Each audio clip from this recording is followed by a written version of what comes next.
அனைவருக்கும் வணக்கம். நான் உங்கள் சதீஷ்குமார் குருசாமி. இன்றைய காணொலியில் என்ன பார்க்க போறோம் அப்படின்னா, இலவச வீட்டு மனை பட்டா பெறுவது எப்படி. இதற்காக சமீபத்தில் தமிழ்நாடு அரசு வருவாய் மற்றும் பேரிடர் மேலாண்மை துறை மூலம் ஒரு அரசாணை நிறைவேற்றப்பட்டிருக்கு. அரசாணை எண் 97 நாள் 21/2/2025. இந்த அரசாணை என்ன சொல்லப்பட்டிருக்கு என்பதைத்தான் பார்க்க போறோம். எதற்காக அப்படின்னா, சில நபர்கள் நம்மளை தொடர்பு கொண்டு, சரி எங்க ஊர்ல பட்டா கொடுத்தாங்க, ஒரு சில நபர் கொடுத்தாங்க, நான் போய் கேட்டேன், நீங்க அதுக்கு தகுதி இல்லைன்னு சொல்லிட்டாங்க, ஆனா அதுக்கு என்ன தகுதி வாங்குவதற்கு அப்படின்னு ஒருத்தவங்க கேக்குறாங்க. இனி ஒருத்தங்க, சார் என்கிட்ட தகுதியெல்லாம் இருக்கு, ஆனா பார்த்துட்டு நீங்க ஆட்சேபனை உள்ள புறம்போக்குல குடியிருக்கிறீங்க, அதனால உங்களுக்கு பட்டா கிடையாது அப்படிங்கிறாங்க. அப்ப இது என்னதான், யாரெல்லாம் பட்டா பெறுவதற்கு தகுதியானவர்கள், என்ன வரைமுறை சொல்லப்பட்டிருக்கு, என்ன தகுதியின் அடிப்படையில பட்டா கொடுக்கறாங்க என்னது எங்களுக்கு தெரியல, கொஞ்சம் அது சம்பந்தமா நீங்க விளக்கம் கொடுங்கன்னு சொன்னாங்க. அதற்காகவே இந்த காணொளி பதிவு செய்யப்பட்டிருக்கு. இது முழுமையா நீங்க தெரிஞ்சுக்கணும் அப்படின்னா வீடியோவை ஸ்கிப் பண்ணாம தொடர்ந்து கடைசி வரைக்கும் பாருங்க. முதல்ல பட்டா எப்படி பெறணும், யாரெல்லாம் பட்டா பெறணும், என்ன தகுதி இருக்கு, எந்தெந்த இடங்களுக்கு பட்டா தருவாங்க அப்படிங்கறத ஏற்கனவே பல காணொளிகள் நம்ம பதிவு செஞ்சுட்டோம். அதோட லிங்க் இந்த வீடியோடைய டிஸ்கிரிப்ஷன்ல கொடுக்கிறேன், பார்க்காத நபர்கள் பார்த்து தெரிஞ்சுக்கோங்க. சரி, இலவச வீட்டு மனை பட்டா கொடுப்பதற்கு பல அரசாணைகள் இதுக்கு முன்பு இயற்றப்பட்டிருக்கு, அதன்படி கொடுத்திருக்கிறாங்க. ஆனா யார் இந்த சென்னை, செங்கல்பட்டு, காஞ்சிபுரம், திருவள்ளூர் டிஸ்ட்ரிக்ட் தவிர்த்து மற்ற இடங்கள்லாம் கொடுத்தாங்க. ஆனா இந்த முறை என்ன பண்றாங்க, அவங்களுக்கும் சேர்த்து நம்ம ஒரு வாய்ப்பு கொடுப்போம், ஒரு முறை வாய்ப்பாக பயன்படுத்தி அவங்களுக்கும் நம்ம பட்டா கொடுப்போம் சொல்லியிருக்கிறாங்க. அந்த மாவட்டத்துக்கும் சேர்த்து பட்டா கொடுப்பதற்காக இந்த அரசாணை இயற்றப்பட்டிருக்கு. அரசாணை எண் 97 நாள் 21/2/2025. சரி, ஃபர்ஸ்ட் நிலத்தை 2 வகையாக நம்ம பார்த்து பிரிச்சோம். ஒண்ணு விவசாய நிலம், இனி ஒண்ணு நத்த நிலம்னு பார்த்தோம். இப்ப அதே மாதிரி இந்த அரசு புறம்போக்கு இடத்தை அரசு 2 வகையாக பிரிச்சு சொல்லுது. இந்த இடத்துல குடியிருந்தவங்களுக்கு பட்டா கிடையாது, இந்த இடத்துல குடியிருக்கிறவங்களுக்கு மட்டும்தான் பட்டான்னு சொல்லிடுச்சு. அப்ப அதுல 2 வகையா சொல்லுது புறம்போக்கு இடத்தை. ஒண்ணு ஆட்சேபனை அற்ற புறம்போக்கு, இனி ஒண்ணு ஆட்சேபனையுள்ள புறம்போக்கு. இந்த ஆட்சேபனை அற்ற புறம்போக்கில் குடியிருப்பவர்களுக்கு வரைமுறைப்படுத்தி பட்டா கொடுக்க போறோம் நாங்க. ஆட்சேபனை உள்ள புறம்போக்கில் குடியிருப்பவர்களுக்கு எக்காரணம் கொண்டும் பட்டா வழங்க இயலாது அப்படின்னு சொல்லிருச்சு. ஃபர்ஸ்ட் நம்ம ஆட்சேபனையுள்ள புறம்போக்கு என்னன்னு நம்ம பார்ப்போம். ஆட்சேபனையுள்ள புறம்போக்குல ஃபர்ஸ்ட் என்ன சொல்றாங்க அப்படின்னா, அனைத்து வகையான நீர்நிலைகள், நீர்வழி பாதைகள், சதுப்பு நிலங்களில் குடியிருப்பவர்களுக்கு பட்டா கிடைக்காது. நீ நீர் வழித்தடம், ஏரி, குளம், குட்டை, கம்மாயில நீயே ஆக்கிரமிப்பு செஞ்சிருக்கியா, உனக்கு பட்டா கிடையாது. அடுத்து 2வதா சொல்றாங்க, அது எல்லாமே நீர்நிலைகள் எல்லாமே என்னன்னா பொதுப்பணித்துறை கண்ட்ரோலுக்கு போயிருது. அடுத்து 2வது என்ன சொல்றாங்க, மேய்ச்சல் புறம்போக்கு, மந்தவெளி புறம்போக்கு, மேய்க்கால் புறம்போக்கு, அந்த மாடுகளை, ஆடு மாடுகளை, கால்நடைகளை கட்டி வைப்பதற்காக பவுண்டு நிலம்னு ஒரு கிராமத்துல இருக்கும். இதுக்கு எல்லாமே கால்நடைத்துறையை சார்ந்தது, அதுக்கும் நாங்க பட்டா தர மாட்டோம்னு சொல்லிட்டாங்க. 3வதாக ஃபாரஸ்ட் டிபார்ட்மெண்ட்டுக்கு சொந்தமான வனத்துறை இடங்கள், காப்பு காடுகளில் நீங்க குடியிருந்தாலும் பட்டா கிடையாதுன்னு சொல்லிட்டாங்க. 4வது மத்திய அரசுக்கு சொந்தமான இடத்தில் நீங்க குடியிருக்கிறீங்க, இருப்பு பாதை, அதாவது ரயில்வே டிபார்ட்மெண்ட்டுக்கு சொந்தமான இடத்தை ஆக்கிரமிப்பு பண்ணிருக்கீங்க அப்படின்னாலும் அதுக்கும் பட்டா வழங்க முடியாது. அதுக்கு அடுத்து ஒண்ணு சொல்றாங்க, கோயில் நிலங்கள், மதம் சார்ந்த நிறுவனங்களில் இருக்கக்கூடிய இடங்கள், கோயில் நிலங்களை நீங்க ஆக்கிரமிப்பு செஞ்சு குடியிருந்தாலும் பட்டா கிடையாதுன்னு சொல்லிட்டாங்க. இதெல்லாம் ஆட்சேபனைக்குரிய புறம்போக்கு. இன்னும் ஒரு சில இடத்த சொல்றாங்க, இதுல நீங்க குடிந்தாலும் உங்களுக்கு கிடையாதுன்னு சொல்றாங்க. அது எந்த மாதிரி இடம் நம்ம பார்த்தோம்னா, வண்டிப்பாதை, பாத்திய பாதை என்று சொல்லக்கூடிய பாதை இடங்கள்ல நீங்க ஆக்கிரமிப்பு பண்ணியிருந்தாலும் உங்களுக்கு பட்டா கிடையாது. அதுக்கப்புறம் களம், விவசாய பொருட்களை அங்க காய போடுவதற்கு அங்கே மக்கள் பயன்படுத்துகிறார்கள், அந்த இடத்துக்கும் களம் சொல்ல இருக்கக்கூடிய இடத்துக்கும் பட்டா கிடையாது. இரண்டாவது, அரசு புறம்போக்கு இடங்கள்ல வீடு கட்டி குடியிருப்ப நத்தம் பகுதியில சில எதிர்கால அபிவிருத்தின்னு ஒரு இடம் இருக்கும். வாட்டர் டேங்க் கட்டுவதற்கு, நூலகம் கட்டுவதற்கு, அரசு கட்டிடங்கள் கட்டுவதற்கு, பால்வாடி கட்டுவதற்கு, பள்ளிக்கூடங்கள் கட்டுவதற்காக அபிவிருத்தி, எதிர்கால அபிவிருத்தின்னு இருக்கும். அந்த இடத்த நீங்க ஆக்கிரமிப்பு பண்ணாலும் அங்கேயும் உங்களுக்கு பட்டா தர மட்டும்ங்கிறாங்க. 2வது, மயானம், சுடுகாடு, இடுகாடு, மயான புறம்போக்கை நீங்க குடியிருந்தாலும் கிடையாதுன்னு சொல்றாங்க. 2வது, தோப்பு புறம்போக்கு என்று சொல்லக்கூடிய நந்தவனங்களை நீங்கள் ஆக்கிரமிப்பு செஞ்சிருந்தாலும் உங்களுக்கு பட்டா கிடையாதுன்னு சொல்றாங்க. அப்ப இதுக்கெல்லாம் பட்டா கிடையாது. அப்ப எதுக்கு கிடைக்கும் பட்டா, எங்க குடியிருந்தா கிடைக்கும் அப்படின்னா, ஆட்சேபணையற்ற அரசு புறம்போக்கில் குடியிருந்தீங்கன்னா அதை வரைமுறைப்படுத்தி உங்களுக்கு அரசு பட்டா வழங்கும். அந்த அப்ப ஆட்சேபணையற்ற அரசு புறம்போக்குனா எது அப்படின்னா, மதிப்பிடப்படாத தரிசு நிலங்கள். ஏற்கனவே நம்ம பார்த்தோம், தரிசு நிலங்கள் எல்லாமே வந்து பாத்தீங்கன்னா அனாதீனம் என்று சொல்லக்கூடிய தரிசு நிலங்கள். அது யாராலும் உரிமை கோரப்படாத நிலத்துக்கு பேர் அனாதீனம். ரெண்டாவது கல்லாங்குத்து, பாறை, கரடு, இந்த மாதிரி இடத்துல நீங்க குடியிருந்தீங்கன்னா பட்டா வாங்கிக்கலாம். கிராமநத்தம் பகுதியில் நீங்க குடியிருந்தாலும் ஆக்கிரமிப்பு செஞ்சிருந்தாலும் பட்டா வாங்கிக்கலாம். அரசு நஞ்சை புஞ்சை இடங்களை நீங்க ஆக்கிரமிப்பு செஞ்சிருந்தாலும் நீங்க பட்டா வாங்க. அரசு நஞ்சை அப்படிங்கிறது என்ன பார்த்தா அனாதீன இடங்கள். இன்னும் பிற மாவட்டங்கள்ல சில இடங்கள் வந்து அரசு புறம்போக்காக இருக்கும், ஆட்சேபணையற்றங்கள், அங்க நீங்க குடியிருந்தாலும் நீங்க பட்டா வாங்கிக்கலாம். அப்ப இந்த கல்லாங்குத்து, பாறை, கிராமநத்தம், இந்த அனாதீனம் இந்த பகுதியில நீங்க குடியிருந்தா மட்டும்தான் பட்டா வாங்க முடியும். சரி, பட்டா வாங்குவதற்கு என்ன தகுதி இருக்கணும்? நீங்க ஃபர்ஸ்ட் வறுமை கோட்டு கீழே இருக்கணும். உங்களுக்கு எந்த விதமான வீடு இருக்கக்கூடாது.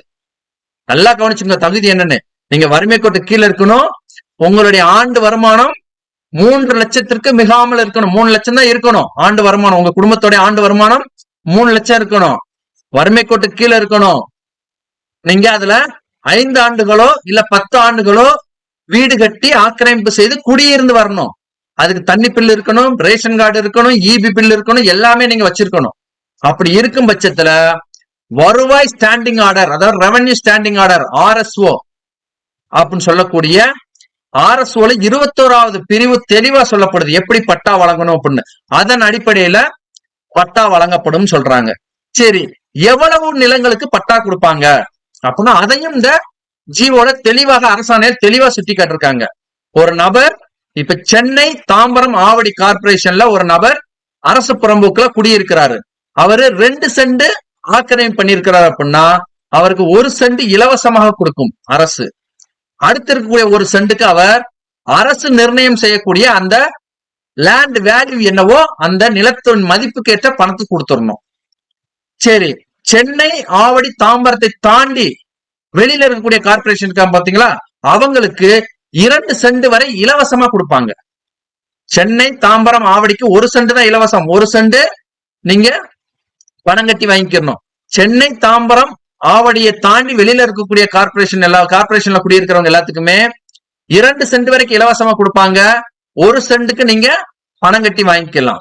ரெண்டாவது, முனிசிபாலிட்டி டவுன் பஞ்சாயத்து ஏரியாவுல 2 சென்ட் வரைக்கும் இலவசமா கொடுப்பாங்க. 1 சென்ட் நீங்க பணம் கட்டி வாங்கிக்கணும். ரூரல் ஏரியா என்று சொல்லக்கூடிய பஞ்சாயத்து பகுதியில 3 சென்ட் தான் அலவுடு. 3 சென்ட் வரைக்கும் தான் கொடுப்பாங்க. 3 சென்டும் இலவசமாக கொடுப்பாங்க. சரி, 3 சென்ட் 2 சென்ட் கொடுக்குறாங்க, ரைட்டு. இது எப்படி அவங்க ஆளை செலக்ட் பண்றாங்க, எதன் அடிப்படையில கொடுக்குறாங்க? இதுக்காக ஏதாவது குழு அமைக்கப்பட்டிருக்கா அப்படின்னா ஆமா, 2 வகையான குழுக்கள் அமைக்கப்பட்டிருக்கு.